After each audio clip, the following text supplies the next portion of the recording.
ইসলামী ছাত্র আন্দোলনের প্রতি বাংলাদেশের মানুষের, বাংলাদেশের শিক্ষার্থীদের, বাংলাদেশের আপামর জনতার আমি বলবো যে চাহিদা তৈরি হয়েছে, তাদের প্রতি যে দায়বদ্ধতার জায়গা তৈরি হয়েছে, this is the right time we should functioning, আমাদেরকে ফাংশন করতে হবে এই জায়গায়।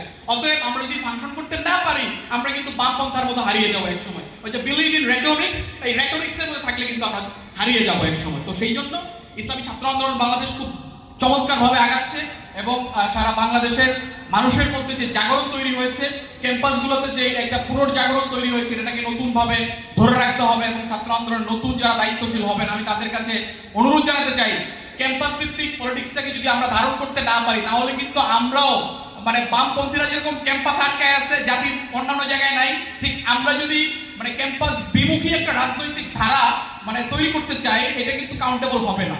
তো সেই জন্য মানে ক্যাম্পাসকে আমি বলতেছি না করতেছে, চমৎকার ভাবে ক্যাম্পাসে কাজ করার চেষ্টা করতেছে, but you have to think about that. তো সেই জন্য আপনাদেরকে একটা চিন্তা করতে হবে। ইনশাআল্লাহ আগামী দিনে আমরা ইভলিউশন করব না রিভলিউশন করব, এটা সময় বলে দিবে। আল্লাহ পাক আমাদের সবাইকে চিন্তা এবং মননের উপর কাজ করার তৌফিক দান করুন।